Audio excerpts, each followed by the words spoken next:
Aguardar começar.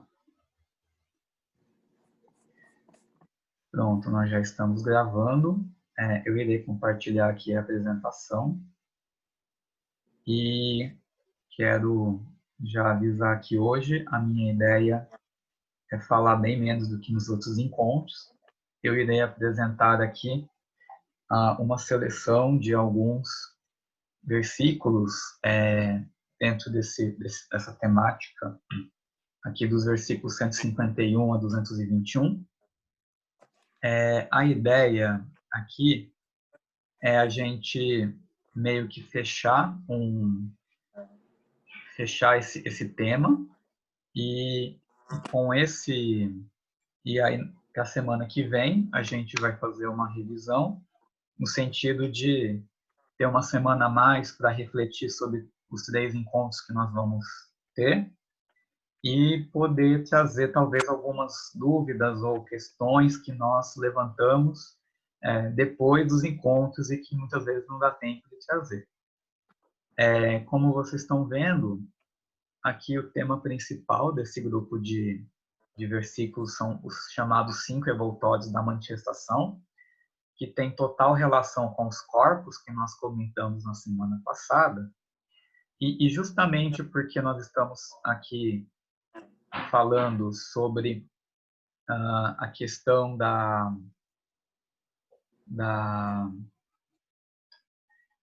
vamos dizer assim, das camadas da cebola onde nós vivemos, esse é um tema muito interessante para nós refletirmos sobre a prática que esse estudo pode nos trazer.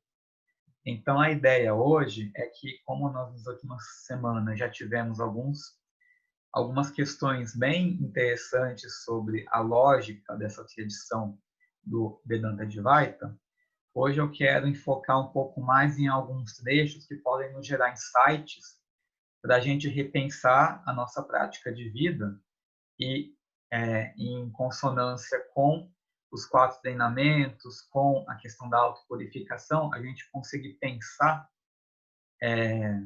nessa grosseira analogia da cebola, como que nós conseguimos penetrar cada vez mais fundo dentro de nós mesmos até conseguirmos ter os primeiros vislumbres de Atma. É nesse sentido que eu gostaria que a gente conseguisse começar a caminhar no nosso estudo. Por mais que possa ser uma coisa, inclusive, ousada para médios iniciantes como nós, acredito que o primeiro passo para que nós consigamos atingir isso é a gente querer. Mas querer verdadeiramente. E conseguir, a gente consegue, como que a gente pode conseguir esse primeiro passo? É justamente, como vocês vão ver, entendendo esses envoltórios não como algo a ser jogado fora, pura e simplesmente, mas sim como ferramentas que nós devemos aprender a usar direito. Então, é nesse sentido que eu quero que a gente consiga discutir esses temas, para a gente sair do senso comum que pode haver, né, o senso comum com que a gente enfrenta pela primeira vez esse tema, mas sim trazer, a gente conseguir, vamos dizer assim, perdoar o nosso corpo, perdoar a nossa mente confusa, perdoar nossas emoções, para conseguir com elas a gente caminhar para a liberação. Então, com isso em vista, vamos tentar começar.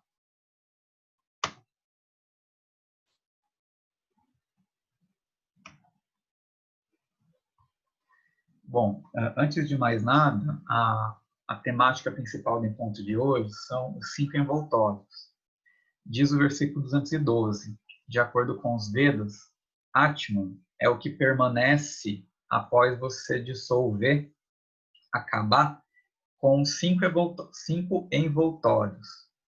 Então, existe Atman e cada humano tem ali os envoltórios da manifestação, sendo que apenas Atman, que é a testemunha que se mantém, é quem existe de fato, enquanto que os envoltórios são justamente essas camadas temporárias com a qual nós nos revestimos nas várias encarnações.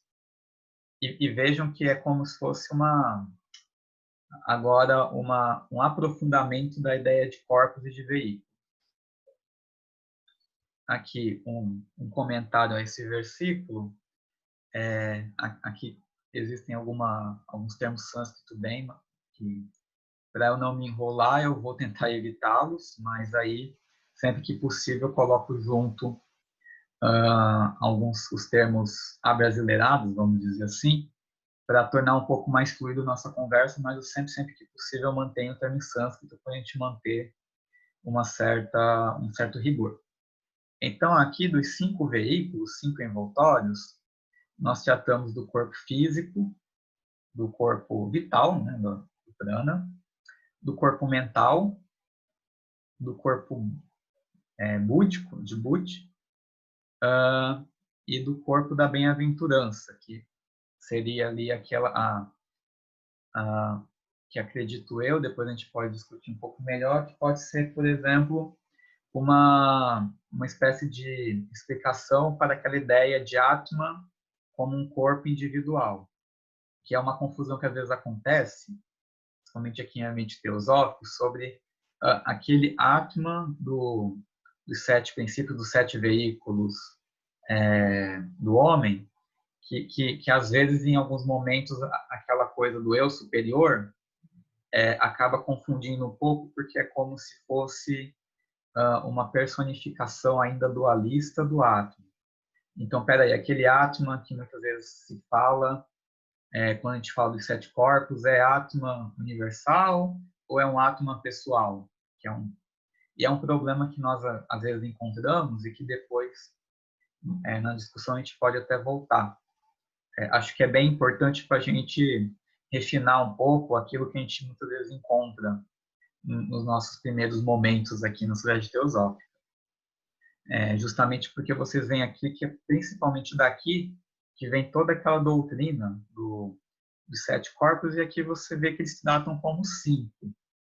E aí a gente vai ver que esse corpo mental, ele é muitas vezes dividido em mental inferior e superior.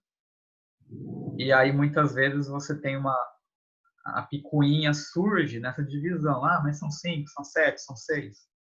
Eu quero justamente aqui transcender esse debate que é, às vezes, um pouco preciosista demais, que faz a gente perder de vista qual que é o sentido real dessa didática apresentada, seja por Shankara, seja pelos nossos amigos teosofistas. Então, vamos focar aqui agora um pouco nas ideias que Shankara nos traz e, com isso, conseguir relacionar com o que nós já conhecemos do ensino teosófico.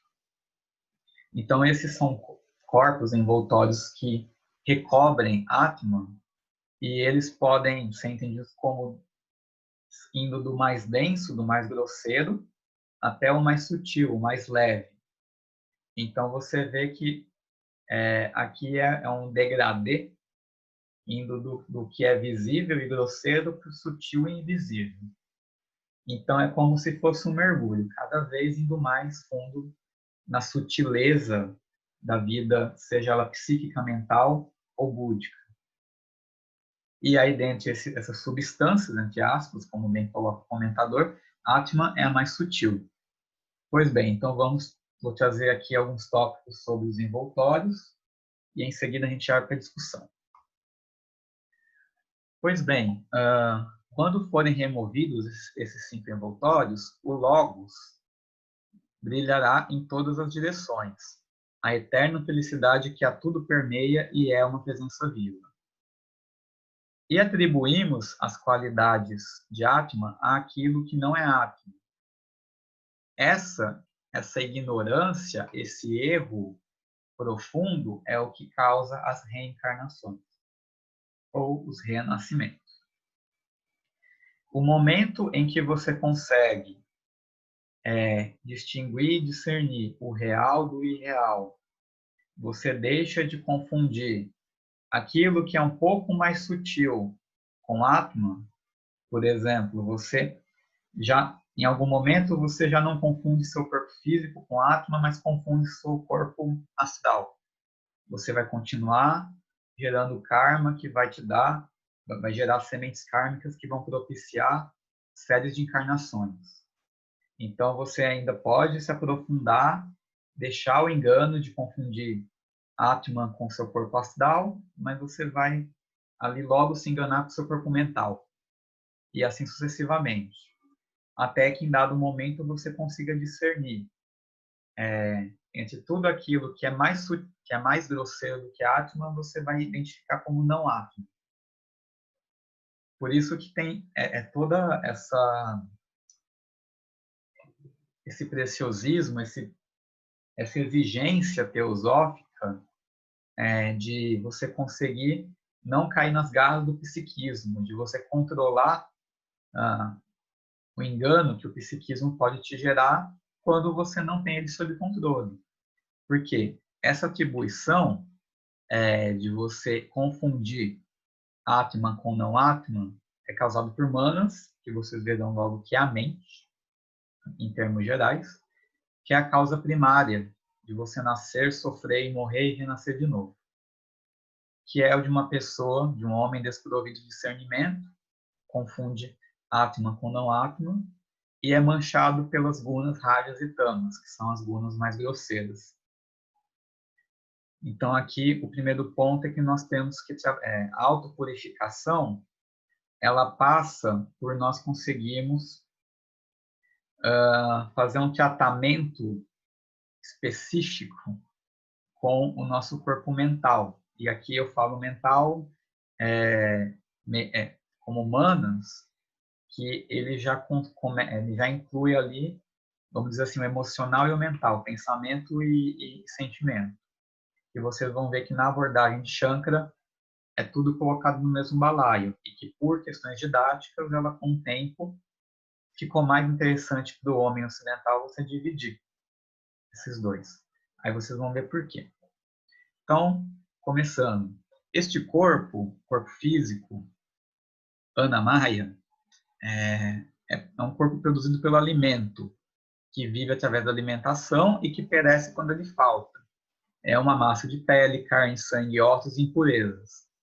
É um envoltório, corpo físico, Annamaya, que não pode ser considerado como ser que é puro e eterno. Imagine o corpo, que é quantos anos levamos para nós realmente entendermos o quão transitório é o nosso corpo físico. Imagine. Eu sou o corpo, esta é a opinião de uma pessoa iludida. Alguém com discernimento considera a si mesmo, alguém que discerne, consegue ter viveca, sabe que, na verdade, ele é uma combinação de corpo e jiva, que é a personalidade. Então, veja, aqui nós já colocamos alguns graus de complexidade na questão. Eu não sou o corpo, nem tampouco eu não sou o corpo, mas eu sou uma combinação desses dois. E a partir desse trabalho de combinação, você passa a entender que seu corpo, como muitas vezes foi falado nos versículos anteriores, ele não deve ser simplesmente sacrificado, imolado, passar por jejuns enormes, por sofrimentos físicos, para você supostamente diminuir o papel do seu corpo na sua vida, conseguir aumentar. Pelo contrário, esse sofrimento que você se autoimpõe no corpo, supostamente por razões espirituais, só te torna ainda mais preso a ele, justamente pelo aumento do sofrimento, porque é um sofrimento que, na verdade, você finge que suporta, mas que, por exemplo, seja por um certo egoísmo de você querer mostrar-se como alguém sofrido, como alguém que está ali se sacrificando, você acaba caindo nesse egoísmo de você se expor como alguém que nesse trabalho contra o próprio corpo, você vai se aproximar da luz da espiritualidade. Pelo contrário, em vários textos teosóficos, inclusive, é explicitado que a saúde física é muito importante justamente porque ela é o suporte que a manifestação nos deu para a gente estar aqui vivos nesse mundo. Lembrando que é quando nós estamos vivos que a gente aprende. Nós temos que estar aqui com todos os 5 envoltórios ou 7 princípios do homem encaixadinhos para a gente conseguir aprender. Por isso que a vida é tão sagrada e importante. E aí eu quero lembrar para vocês, não sei se vocês já viram essa chamada pirâmide de Maslow. Maslow foi um psicólogo norte-americano que ele criou essa pirâmide para, de alguma forma, ele identificou, através dos seus trabalhos clínicos, como que, vamos dizer assim, o homem comum ele se relaciona com as prioridades de sua vida. Então, a base da pirâmide é tudo aquilo que o homem comum coloca, por questão de sobrevivência mesmo, como prioridade, e que somente quando isso está razoavelmente sanado, satisfeito, isso em termos bem terrenos, né, em termos da pessoa mais comum e que não tem nenhuma busca espiritual muito profunda, ele vai ter que sanar essas questões fisiológicas, né? Conseguir respirar, comer, tomar água, ir no banheiro, dormir direito. E é com isso, razoavelmente equilibrado, que ele consegue subir um pouco na pirâmide, começar a pensar na sua segurança, que é uma segunda prioridade. Quando ele se sente razoavelmente bem com o corpo e seguro, né, consegue ter o dinheiro no final do mês, consegue fechar as contas e tudo, ele começa a ter alguma abertura para questões amorosas. Isso também em nível terreno. E após ele conseguir se encontrar na sua vida amorosa, ele consegue trabalhar a sua estima. E é com tudo isso resolvido que surge para ele espaço na vida para trabalhar a chamada realização pessoal. E aí, essa pirâmide, ela justamente é interessante não por ela ser um ideal, mas por ela ser uma espécie de diagnóstico da vida do homem comum. Então, acho que é importante para a gente pensar um pouco sobre isso, do quanto que isso aqui ainda pode de alguma forma, ser também uma coisa para a gente pensar na vida espiritual. Se a gente consegue, por exemplo, com uma vida fisiológica, um corpo com muitos problemas, como que isso vai impactar na nossa relação com a espiritualidade? Será que às vezes, a gente vai ter que esperar uma doença aparecer para a gente começar a se virar para uma questão mais profunda da espiritualidade? Ou será que quando nós estamos muito bem, nós esquecemos disso? Porque temos que lembrar lá do quarto treinamento, Mumukshutva, que é a aspiração real e verdadeira à liberação.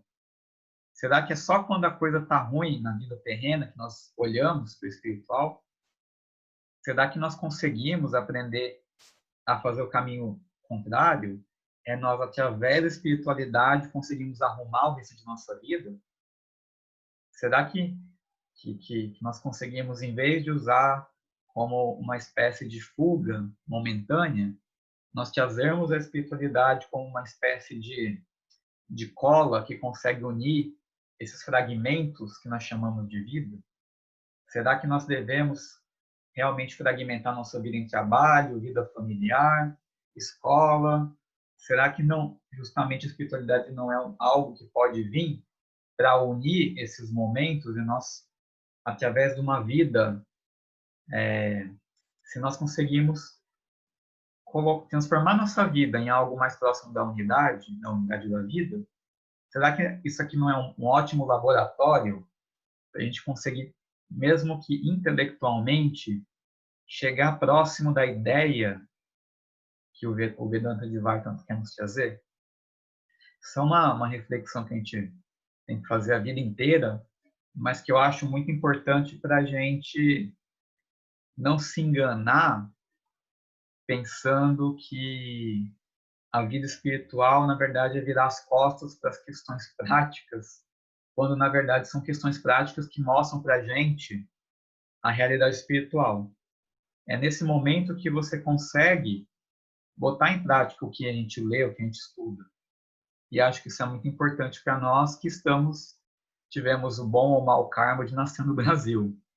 Infelizmente, aqui nós temos que colocar a nossa vida espiritual justamente na vida terrena.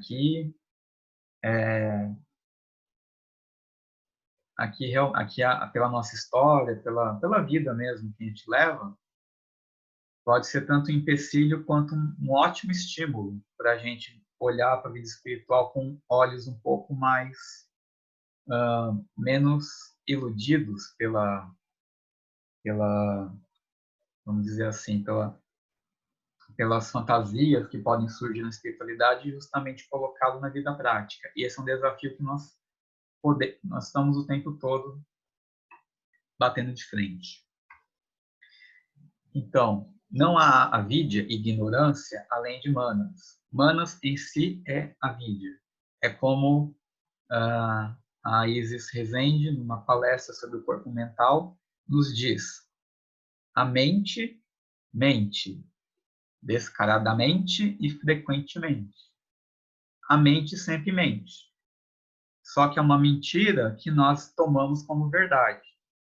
Ou então, a gente pode olhar então para a mente não como algo que mente para nos enganar, mas algo que de alguma forma decodifica, né, traduz o mundo externo para o nosso mundo interno. E é nesse ponto que o antídoto do engano é o discernimento. É através de altas doses de discernimento que essa mente que eternamente mente para nós identificamos que é uma mentira e passamos a com ela tentar aprender. Se isso não é verdade, como que eu me aproximo da verdade? E como que eu consigo, usando como suporte esse próprio corpo que nos mente, como que através desse corpo que nos mente nós podemos chegar perto da verdade? Olha que paradoxo angustiante. É esse instrumento que produz a escravidão da existência condicionada. Quando aquela ignorância, a avidya, é destruída, tudo é destruído. E quando é manifestada, tudo é manifestado. Vejam então que Manas e Maya têm uma conexão totalmente é como a mãe e a criança com um cordão umbilical ligando os dois. É mãe e filho. Tendo produzido o apego ao corpo e a todos os outros objetos, Manas prende o indivíduo assim como o animal é preso por uma corda. A seguir, tendo ele produzido uma aversão a essa corda que o prende, como se ela fosse um veneno, Manas livra-se dessa prisão. Então veja, mais outra analogia de Shankara. Animal preso por uma corda. A gente se tem a aversão pela corda, mas não olha para quem nos prendeu essa corda, que é Manas.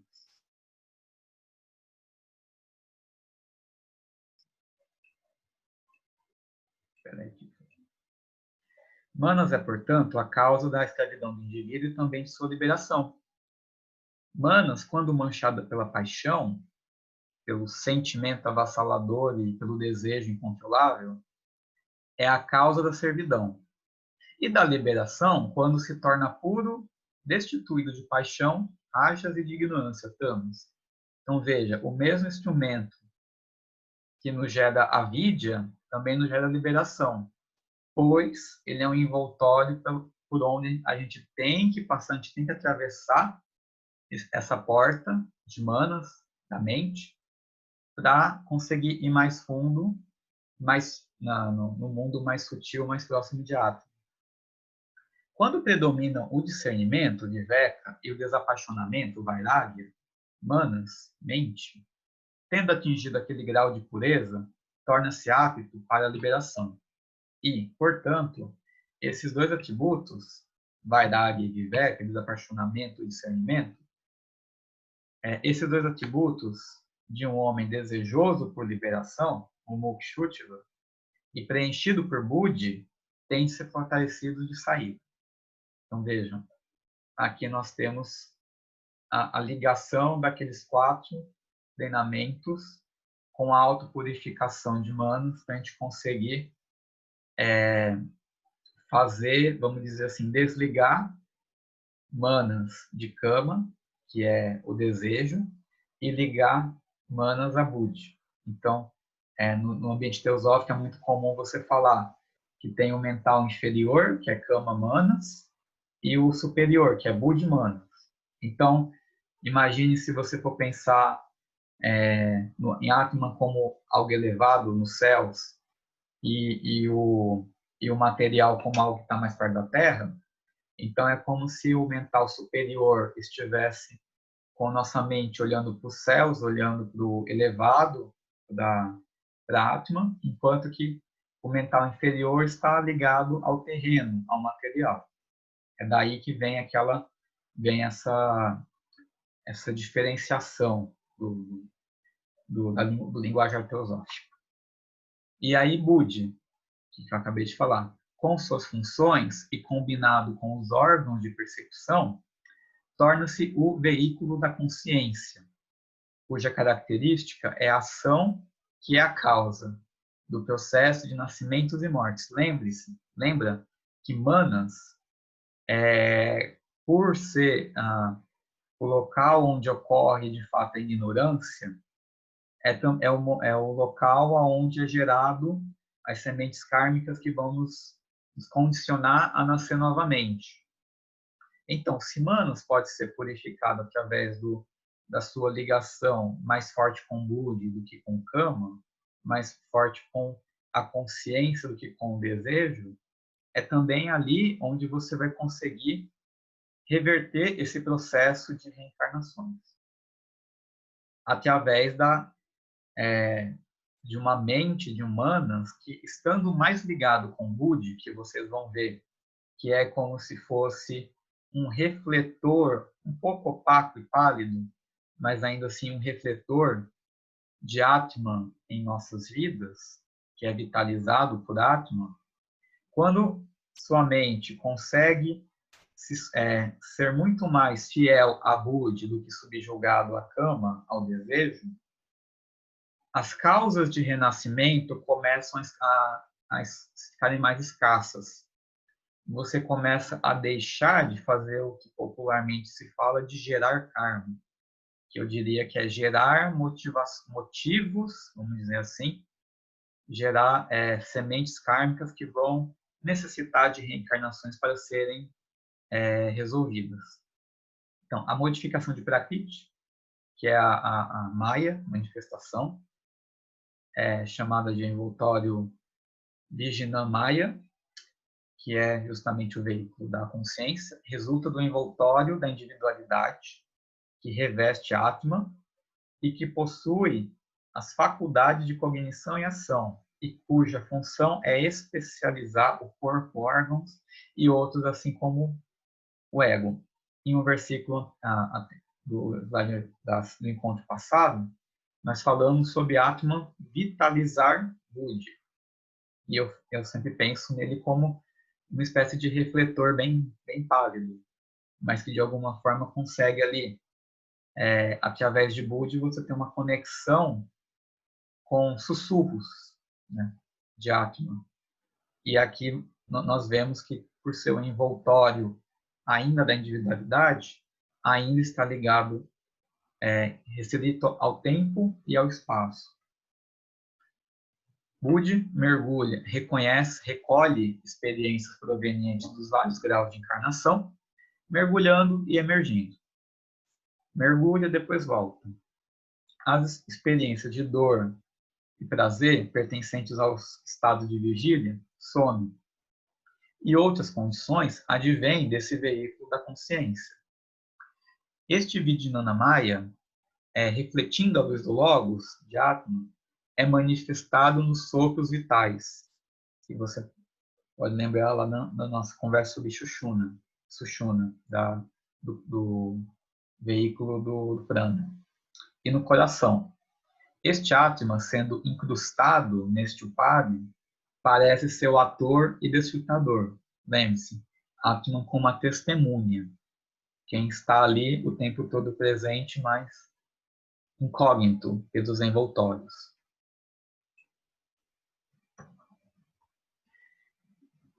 Buddhi e Atman têm uma conexão que é estabelecida pelo falso conhecimento. Guardem aqui esse termo. Essa conexão pode ser somente terminada pelo verdadeiro conhecimento, não pode ser de outra forma. O conhecimento de que Brahman e Atman são uma só coisa, que é o verdadeiro conhecimento que está de acordo com os Vedas. Aqui tem um comentário do Chandogya Upanishad, onde diz, está dito Tat Tant As, ou tu és aquilo. Essa é a suprema identidade resultante do conhecimento verdadeiro, que é o cerne da nossa tradição Vedanta Advaita.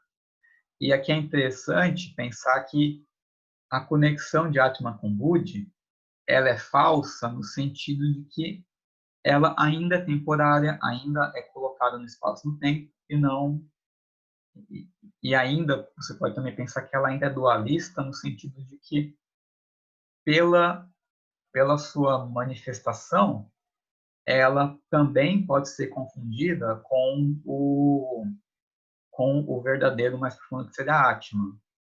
Então é aquela ideia. Às vezes você, por exemplo, um exemplo aqui, por uma intuição muito boa ou por um certo estalo, alguma coisa que você, por exemplo, confunde com samadhi, você confunde, por exemplo, aquilo com uma iluminação. Você pensa que, por exemplo, um controle sobre os elementos na sua vida psíquica já é ali a prova de que você atingiu um estado de fase Buda. E é justamente você perceber que o mergulho no sutil vai justamente te desiludir no sentido de que você vai perceber que ainda no sutil, no invisível, ainda assim há ilusão, no sentido de que ainda há manifestação. Você ainda está no transitório. A gente estava falando agora há pouco, eu e a Margarete, sobre, por exemplo, quem acha que o mundo astral é o mundo espiritual.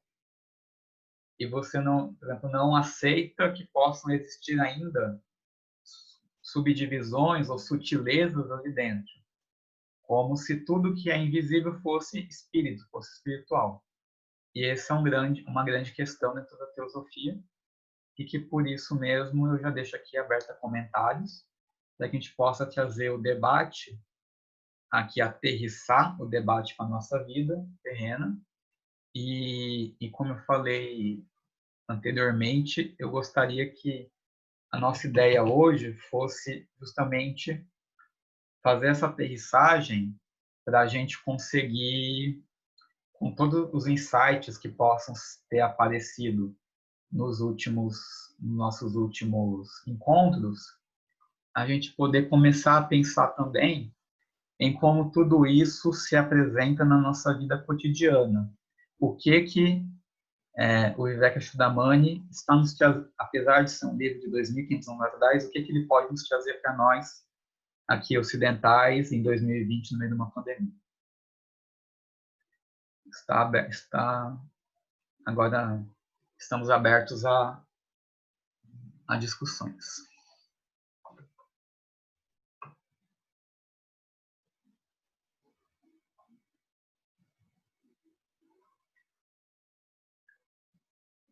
Vou adorar conhecer a voz de algumas pessoas aqui, viu? O César você fala trazer o Viveka, né, pôr na nossa vida, né, o cotidiano, como é que eu posso colocar isso tudo? Então, pensa assim, primeiro, o pensamento. No 174, o comentário assim, pensamento escraviza quando não conhecemos seu mecanismo e não sabemos como controlá-lo. Então, a gente percebe o pensamento, mas, assim, como é que eu vou controlar? Por exemplo, se eu estou meditando, quieto, né? Meditando entre aspas. Aí vem o pensamento. Aí ele vai embora. Como é que eu faço para ter controle com ele? Tranquilidade, a prática diária, vamos dizer, né? E também, se eu estou na rua, uma pessoa me trata mal, esbarra em mim, aí isso tudo é ter controle do pensamento, eu não reagir, eu não, porque não é só a reação do corpo, o pensamento, a gente agride as pessoas com o pensamento, né? Então, como é que eu faço para controlar, vamos dizer assim? Controlar? É. Bom, controlar é uma coisa que a gente já imagina a coisa vindo e a gente pegando ela e botando no seu lugar. Porém, vai chegar um momento em que depois de 15 vezes que você tenta pegar aquele pensamento pelo cangote, ou você pode começar a sentir que aquilo é como enxugar gelo, que ele sempre vai vir. E aí a gente lembra daquela máxima tão difícil da gente assimilar, que é de pensar também da onde que isso está vindo. E aí é muito ressaltado no Viveka sobre isso da gente confundir o corpo ou confundir manas com atma. Então, um dos exemplos que você me passa, eu sempre penso naquela questão de que o teosofista ele deve ter um corajoso suportar das injustiças pessoais. E aí eu sempre, isso aqui mais dividindo do que tentando dar uma solução, eu fico pensando, por exemplo, o quanto que faz sentido a gente se ofender. Será que, por exemplo, eu como um ser transitório, uma pessoa que não me conhece, que não sabe da minha história, vem e fala uma coisa que eu tomo como ofensa? Faz sentido? Faz sentido eu me ofender?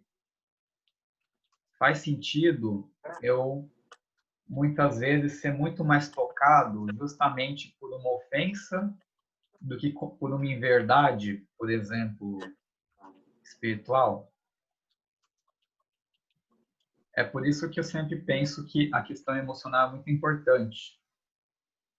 Porque Tá. quando a gente começa a pensar o que está causando essa reação, é sempre aquilo que, assim, sempre, pensando aqui no exemplo que eu dei, aqui da pirâmide, aqui da pirâmide de Maslow. Pensa bem, olha quanta coisa a gente tem que pensar, que trabalhar para chegar aqui na realização pessoal. Você tem que ter conseguido ter ter uma relação de paz com o seu próprio corpo. Você tem que entender o que é segurança. Por exemplo, uma reação que você tem instintiva. Por exemplo, alguns psicólogos falam muito da criança ferida, que às vezes essa reação instintiva sua, nossa, né?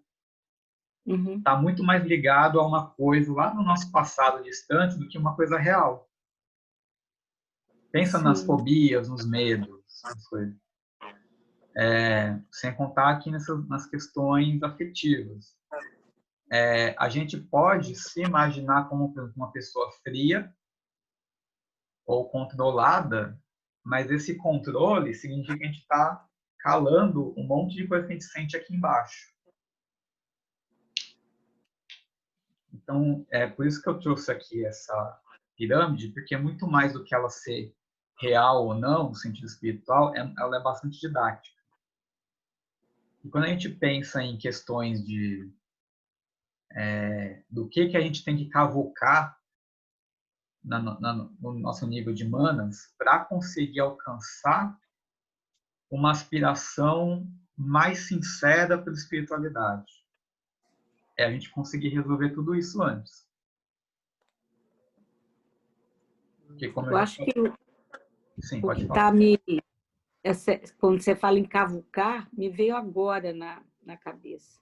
O que eu estou cavucando agora são uma coisa que eu nunca soube lidar. Isso remete também que você falou da memória e infância. São meus medos. Eu estou trabalhando entre aspas, né? Eu estou dando um jeitinho de não ignorar, digamos assim. De ouvir, né? Ouvir o que esse medo tem a falar. Isso. Mas é interessante, eu tinha medo de enfrentar meus medos. Deu para entender? Então, Eu tinha muito medo de me conhecer, porque eu acho que a partir do momento que eu conheço os meus medos, no meu caso, né, essas minhas coisas, às vezes a angústia que vem de um passado lá, de pequena, né? Então, de repente, eu trabalhei nisso, mas eu vejo que há muito mais. Se eu ficar muito nisso, eu estou muito no escuro. Eu estou, através disso, procurando uma frestinha, uma luz, né? Que é aí que entra a Budi, né? Quando você liga, faz essa ligação, não é isso? Seria isso? Manas com Budi. É esse pouquinho que você vê. Você dá voz a algo que dentro de você em vários momentos, talvez teve a voz calado por esses medos. Talvez esse medo está mais próximo de ser ouvido. Por exemplo, a Isis, ela sempre traz nas palestras delas a questão de, por exemplo, em cartas, os mestres sempre falam que o Shelado tem como uma dos trabalhos, e por isso que é tomado como algo tão perigoso, é justamente trabalhar nessa camada latente, nessas coisas, né, nesse conteúdo latente da nossa vida interna que nós não temos contato, seja por falta de coragem ou por falta de capacidade, falta de busca. E a gente se abrir a necessidade de ter um encontro com isso, com essa sombra, nossa, é um passo importantíssimo, porque é aí, eu vejo que é aí onde todos os chelas fora da Mudar falharam. Porque foi nesse encontro que eles encontraram tudo aquilo que era assim, o lamaçal emocional e mental deles. E por quê? Porque quando você toma contato com esse seu lado feio, renegado, você se identifica com aquilo. E você acha que você é aquela coisa horrorosa que existe no renegado da sua psique. Ô César, Por isso que deixa eu a te perguntar uma sombra coisa. não pode... Desculpa te interromper. Isso que a Margareth está colocando, de ter medo dos medos, isso aí não se encaixaria dentro dos clashes, cara? Da filosofia dos clashes? E fazendo um comparativo aí com a Astanga Yoga. Não está incluso dentro dos clashes também? Queria falar alguma coisa antes de passar para outro assunto. Daqui a tua, Iris. Eu sinto que essa pergunta que a Margareth fez, ela faz parte do desafio da vida, né? A gente não tem respostas tão rápidas. Eu sinto que a mensagem do Viveka Chudamani é uma mensagem de que é a identificação nossa com os corpos que cria a ilusão. O que já dá rapidamente uma saída, que é a desidentificação. De uma certa forma, é difícil para a gente entender que o nosso corpo é o cavalo que nós estamos cavalgando. Que ele tem vontade própria, que ele tem suas necessidades, tem seus desejos, mas ele é apenas um veículo. E quando a gente acha que é o corpo, então a gente se ilude muito e a gente passa a querer cuidar do corpo. E isso acontece em vários níveis. Também é muito difícil a gente não achar que a gente não identificar com as nossas ideias, não é? Tem até o negócio do direito autoral, né? Você acha que a ideia sua ela é tão brilhante que você merece receber dinheiro por aquela ideia, porque a ideia é sua, né? Você vê a que ponto nós chegamos. Agora, veja, quando você está prestando atenção, você não está pensando. Quando você está tentando entender, colocando atenção, você não está pensando. Outra coisa, entre um pensamento e outro, tem um espaço. Você pode mudar de ideia. Então, como que você é o pensamento se você está mudando de ideia? Não o tempo todo, mas você muda. Uma hora você diz assim, caiu a ficha. Então, você mudou de ideia. Então, é esse processo de desidentificação com o corpo, com as emoções, com a mente, que vai nos levar à percepção daquilo que realmente é, daquilo que não é um processo passageiro. Agora, evidentemente que isso é mais fácil de falar do que de fazer. É um processo. Não é uma coisa que a gente vai fazer amanhã de manhã. Os clashes, como o Paulo estava dizendo, são as fontes de agonia. Quando se fala dos clashes, está se falando de um pacote completo. Aqui, o César está dando ênfase aos veículos em si. E o quanto essa identificação vai criando um Maia sobre outro Maia. Então, eu sinto assim, o caminho é um caminho de percepção. Por exemplo, para colocar de uma forma simples, todos nós temos um grau de inteligência, não é verdade? Todos nós temos um grau de percepção. A maneira com que a gente fala, a maneira com que a gente escreve, é como se fosse a máquina de escrever, o computador dessa inteligência. Mas essa inteligência está onde? Está nos olhos, está no nariz, está na boca, está na bochecha, está no estômago, está no pé, está no joelho. Ela não está em lugar nenhum. Ela está em todo lugar, mas não está em lugar nenhum. Então, é perceber essa dimensão mais sutil em nós. Se a gente vai chegar ao veículo, ao Vijnanamaya Kosha, se a gente vai chegar ao veículo búdico, se a gente vai chegar ao veículo átmico, não sei, mas a gente tem que começar a ir se desidentificando. Aqueles exemplos bestas, né? Se você está com sono, você não consegue entender direito. Por quê? Porque o corpo não quer ajudar. Mas, às vezes, você está querendo prestar atenção e o corpo não quer acompanhar. E você percebe que tem um impulso seu de querer prestar atenção e tem um impulso do corpo de querer dormir. Então, você vê que não são a mesma coisa. Você não é o corpo. Você é essa inteligência. Você é essa esse centro de consciência, essa capacidade de percepção. Então, acho que é um processo longo, um processo de várias vidas. Acho que, provavelmente, a gente passou muitas vidas procurando só as coisas externas, e nessa vida nós estamos numa certa virada.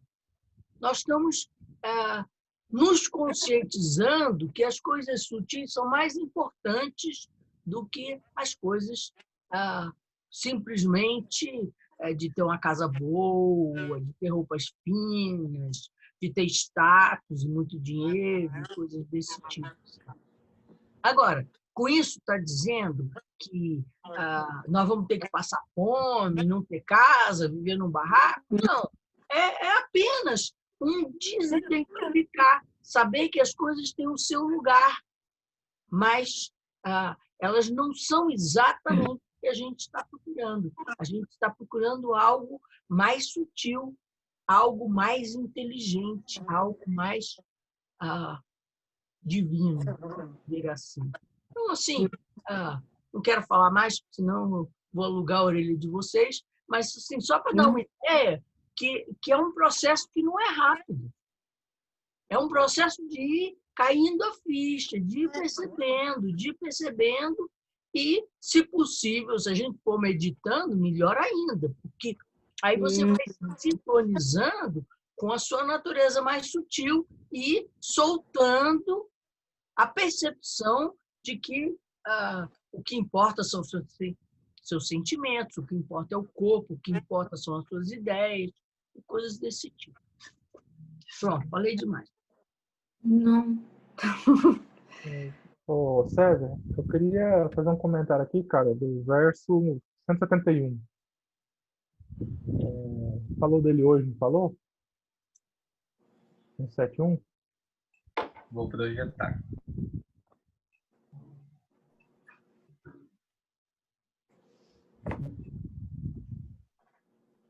Esse aqui? É esse. Falando aí, ó, não há avidia além de Manas. Manas em si mesmo é a avidia, instrumento que produz a escravidão da existência condicionada. Quando aquele avidia é destruído, tudo é destruído. E quando é manifestada, tudo é manifestado. Eu tenho uma coisinha a ponderar sobre isso aí, cara. Isso ficou um pouco meio... Digamos assim, não é que tá mentiroso. Tem verdade nisso aí, claro.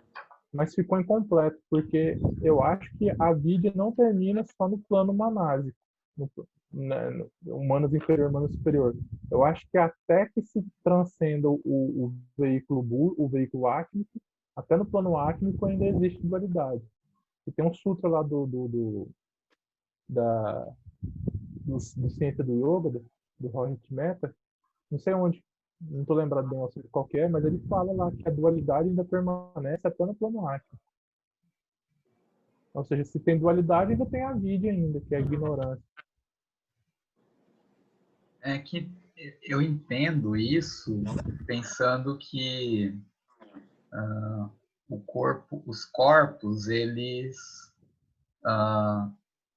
estão ali presentes. A não ser então que você esteja totalmente com seu corpo físico totalmente inativo, destituído e dissolvido, Manas está ali justamente para fazer essa decodificação, essa ponte entre o plano mais sutil e o plano mais grosseiro. Eu acredito que nesse sentido sim, mas se você for pensar nos planos independentemente, aí realmente você poderia ponderar melhor isso, em quais planos realmente tem. É que, assim, até pelo que você falou, todo plano manifestado tem a vida. Seria nesse sentido, né? Seu comentário. Até porque isso vai de assim, encontro também com esse eu acho outro que versículo aqui, né? a conexão de Atma com Budi também é falso conhecimento. Eu queria dizer mais uma coisinha. Diga. Os sistemas, eles variam. Quando se fala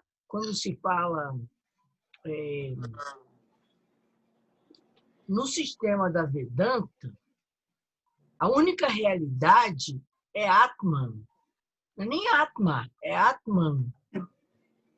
Atman é como a centelha divina, mas Atman é a unidade da vida sem nenhuma diferenciação. Então, os vários sistemas interpretam isso de maneira diferente. Agora, é claro que aquilo que em nós divide é manas. E quando a voz do silêncio diz que a mente é assassina do real, que o discípulo mate o assassino, está falando disso, que é através de um processo de divisão que a mente impõe, até certo ponto, a mente dualista, que faz com que a gente perca a noção da unidade da vida. Mas Budi, na Vedanta, não é exatamente a mesma coisa do que Budi em outros sistemas. Então, às vezes, as mesmas palavras são usadas com um significado um pouco diferente. Isis, como que é aquele exemplo do timing do cinema? É o que eu tinha cogitado, o que a Isis falou agora que eu ia dizer. Eu pensei também nessa possibilidade aí. Isis, qual que é daquele exemplo que o timing usava do projetor de cinema? Sim.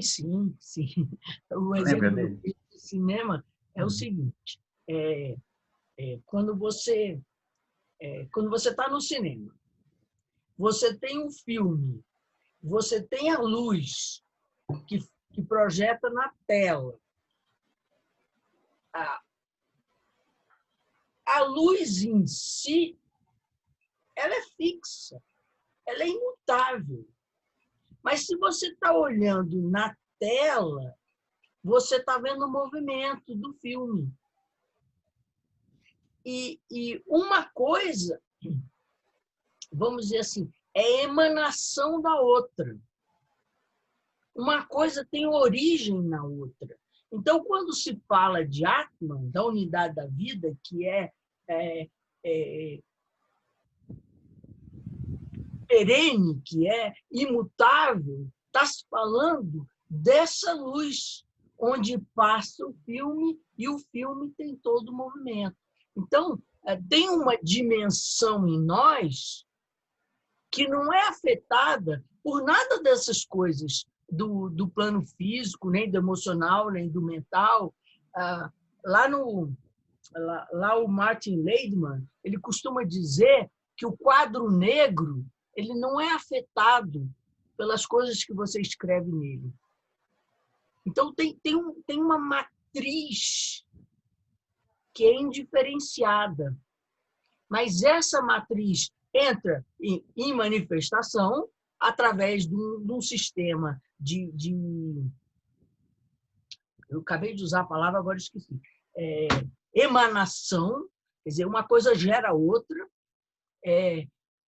e aí produz esse processo da vida, esse processo de evolução, do karma, de tudo isso. Mas a matriz ela fica ao mesmo tempo indiferenciada. Então, a manifestação e a não manifestação, o indiferenciado, acontecem ao mesmo tempo, assim como no cinema. A luz está lá fixa, mas o filme está passando ao mesmo tempo. Só que a luz fixa e o filme estão em dimensões diferentes. Não sei se eu expliquei mais do que compliquei, mas... Acho esse exemplo muito legal para a gente conseguir começar a provocar na gente essa reflexão. Tem algumas pessoas aqui que eu ainda não conheço a voz. Gostaria de saber se aqui o Álvaro ou a Helena querem fazer algum comentário, querem perguntar alguma coisa, ou dividir alguma coisa que tenha provocado eles nesses nossos últimos encontros. E não se preocupe, a ideia aqui é a gente muito mais dividir as ignorâncias do que as certezas. Oi, boa noite a todos. Estão me ouvindo? Sim, Álvaro. Ok. Assim, eu já peguei o estudo porque é algo que eu acredito muito. Então, eu falei, esse estudo vai se enquadrar já dentro daquilo que eu acredito. E na qualidade de ouvinte, né, eu, assim, estou assimilando bastante coisas, né? Para mim, eu sempre olhei Brahma como a luz que vem e depois ela reflete num prisma e vai se dividindo e se divide em todos os seres. Então, para mim, sempre o retorno é para a mesma luz e a luz ela sempre vai se dividir para que tudo exista, sempre exista. Então, é uma continuidade de movimento, luz, movimento e retorno para a mesma luz. E quando eu vejo o estudo, que nem quando eu sinto a conexão, quando eu sinto a energia das pessoas que se expõem no grupo, eu vejo que a gente está caminhando para essa mesma luz. Então, a gente está retornando a Brahma. Então, é o que eu acredito. Então, eu só fico ouvindo porque não tem muito o que colocar. Já está tudo bem colocado. Gratidão. Obrigado, Álvaro. Bom você dividir essa... Eu ia colocar mais uma outra coisa.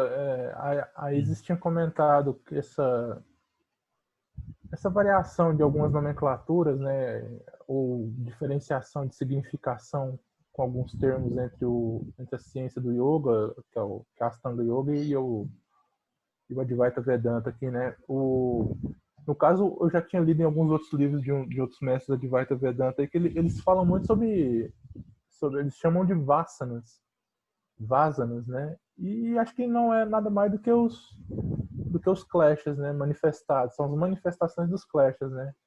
Os vasanas, né? Ou viksepa também, né? Na Astanga Yoga chamam de viksepas, distrações, mas de modo que quando se fala vasanas está se abrindo mais o leque, né? Para essas distrações. Vasana é a skanda do budismo.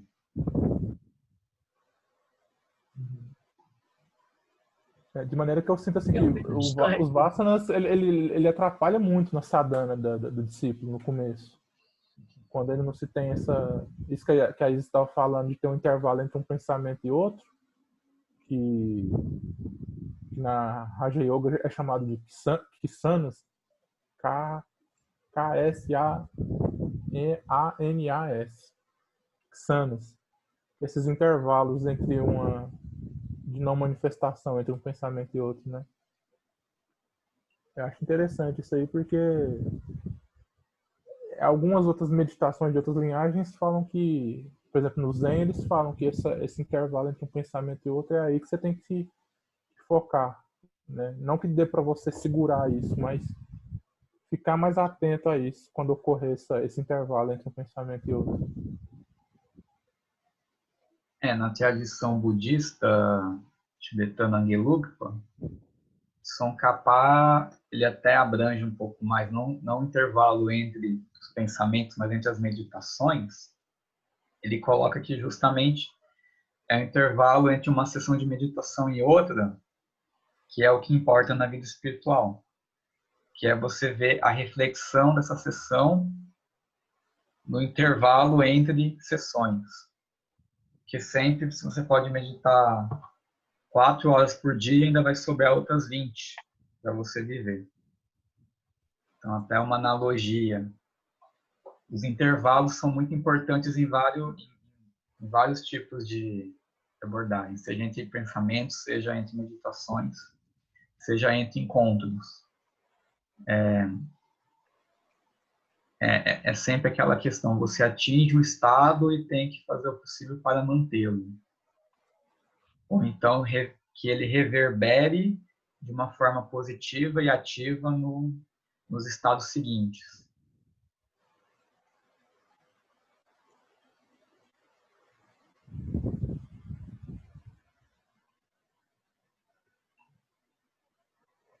Ai, cansou? Agora, eu queria entender o seguinte, aqui nesse sistema do Advaita Vedanta, como que eles chamam os sanskaras e o pratyaya? Porque sanskaras e pratyaya também é outra coisa que dá pano pra manga para conversar, viu? Pratyaya é os conteúdos da mente, né? É o que, como se diz, é o que gira o pé de vela aí da mente, né? Que faz a mente ficar inquieta, que são os conteúdos mentais. E os sanskaras é aquilo que a gente já traz das vidas passadas, né? Que vai se manifestando. Quanto mais consciente a gente vai ficando, mais coisa vai vindo, mais coisa vai vindo. Vai se manifestando na consciência das tendências, né? Que a gente trouxe de vida passada. E só para saber mesmo se tem um termozinho certinho que eles chamam diferente no Advaita Vedanta.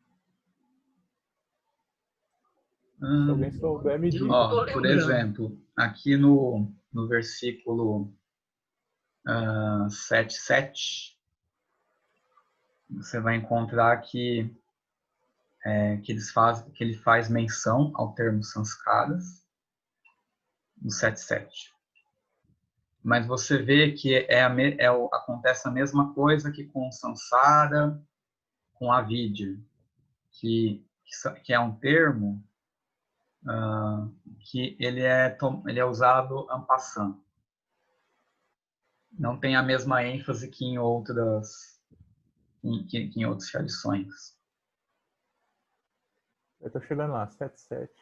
Só para ler aqui para vocês, onde aparece assim: os seres iludidos que estão presos a objetos terrenos, né, mundanos, pelo laço de um forte desejo difícil de ser quebrado, são forçosamente arrastados pelo mensageiro. Esse mensageiro é o samskara. É o mensageiro que traz de volta que te relembra daquele forte desejo difícil de ser quebrado. E ele é o próprio karma. Seria um hábito, certo?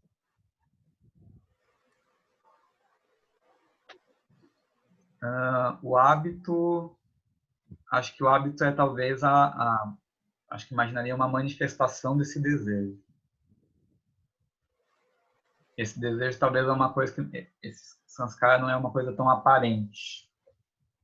Ele é mais profundo e mais traiçoeiro. Que hábito pode ser bom, às vezes.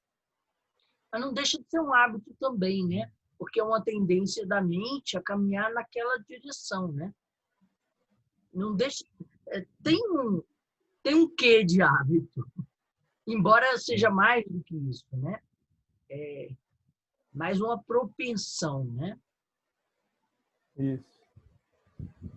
Pode ser que talvez vários hábitos venham do mesmo samskara também. Claro. Vem de várias aparências, se manifesta de várias formas. Uhum. Agora, o que é curioso é o seguinte, né? Por exemplo, você percebe que na vida de determinados santos, igual São Francisco de Assis, né? Não sei, rolam esse boato por aí que falam que São Francisco de Assis deu um salto quântico na evolução kármica dele, porque falam que o que tinha que sobrava de karma ainda latente lá no balaio de sanskara dele, jogar tudo numa vida só lá pra ele queimar. Né? Então é uma coisa meio curiosa de se saber, né? Esses detalhes, assim, porque você fala, cara, se é possível alcançar o nirvana numa vida só, então a coisa vai ficar hardcore ainda daqui para frente. Buda, para conseguir, depois de muitas e muitas reencarnações, trabalhando muito, ainda levou 6 anos para alcançar o que alcançou na sua vida como Siddhartha. Eu fiquei em dúvida com esse negócio aí que falou assim, ó, o negócio de céu Svarga e terra inferno Naraka. Naraka eu já tinha ouvido falar desse termo, mas Svarga eu fiquei meio boiando nessa analogia que ele fez aí. Aqui é ainda no campo do desejo. Ainda tá dentro das ilusões, então é céu e inferno ainda no campo dos prazeres, das experiências sensoriais. Deixa eu ver a hora aqui para não perder. É no 77 mesmo, Svarga. Será que teria alguma coisa a ver com Sátiva? Esse céu Svarga aí, ó. Sátiva, a natureza positiva Da Guna? das gunas. Sátiva. Se você pensar numa purificação, talvez numa purificação do desejo. Aqui, como já são 7h52, vamos então já caminhar aqui para o fim. Eu só vou então compartilhar mais uma vez a tela para dar um aviso final. A gente faz um breve recolhimento para, depois dessa 1h30 de discussão, a gente poder dar um fecho, assimilar e nesse intervalo entre encontros a gente poder digerir tudo que nós discutimos hoje para na próxima virmos com isso assimilado. E aí a gente pode ficar mais um tempo depois, quem quiser, para conversar mais um pouco, tá bom? Deixa eu compartilhar a tela aqui. Só para avisar vocês, se já estiverem vendo, a minha ideia é que, como a gente viu bastante versículo e algumas pessoas o livro só chegou agora, na próxima semana a gente vai fazer agora um estudo de revisão. Então, quem não conseguiu ler ainda ou ainda está mais ouvindo aqui do que acompanhando no livro, a gente dá essa semana para ter uma oportunidade também de se reencontrar com os versículos que a gente estudou. Eu vou trazer alguns pontos, alguns tópicos de alguns grandes momentos da história dos escritos teosóficos que tem relação com o Vedanta-Dvaita.